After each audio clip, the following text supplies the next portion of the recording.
The Norwegian coastal town of Trondheim, once the centre of the Viking Empire. These days, overseas raiding parties are confined to the activities of the town's famous football club, Rosenborg. Perennial competitors in Europe's Champions League, this unique club has really set the standard at home. They're celebrating their 11th successive league title, wrapping up the 2002 season with a 4-0 win against Brandbergen. It may be a team game, but this day belonged to the inspiration behind Rosenborg's success, Nils Arne Eggen. He's now stepping down as manager, a position he's filled on and off since 1971. For me, is always has been special, but I think we have built something from zero. I brought my ideas into the club for a long time, and they have been mixed with other good ideas, and we have made a philosophy of how the club shall be now and in the future. Rosenborg have competed in 8 consecutive Champions League campaigns, notching a few big-name scalps on the way. This has funded the redevelopment of the Lerkendal Stadium.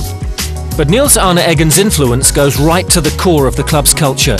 Reflected in the atmosphere at the clubhouse, there's an openness. Everyone is welcome to join the players and staff for a coffee and a chat.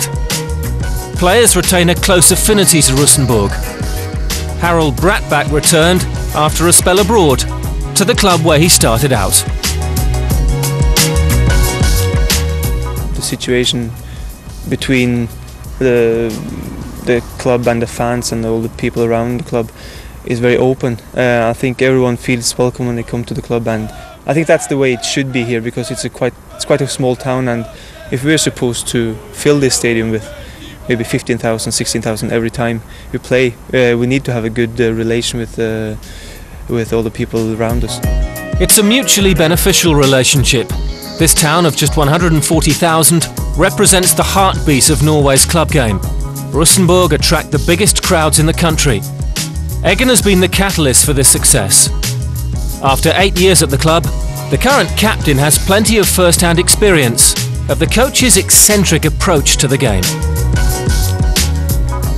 It's never boring when Nils Arne is on training or in the clubhouse or any place. He's changing between telling you that you're a very good player, and the next moment wow, you're very bad.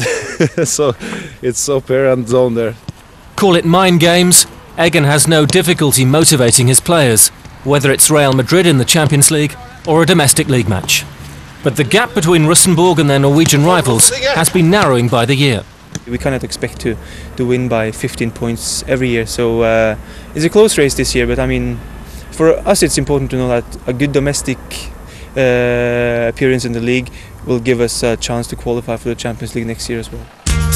And unusually, Rosenborg didn't wrap up this year's title until the penultimate weekend of the season.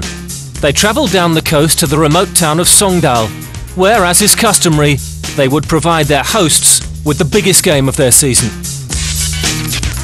End-of-season games rely on kind weather as the Norwegian winter approaches, but the snow was never likely to threaten this game. Sogndal needed a result to ensure they avoided relegation, but Eggen's team aren't renowned for their sympathy. In tough conditions, the two teams played out a 2-2 draw, Dagfinn Eneli scoring both of Rosenborg's goals.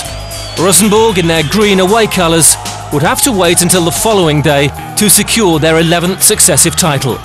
Second place Molde lost against Stabæk. With Eggen stepping down as coach, there are now questions about the club's future. But if anyone at Rosenborg needs his help, he won't be far away. I will always have my heart in Rosenborg, and I do my best for the future development. And if they feel that they need to ask the old man, they will ask him.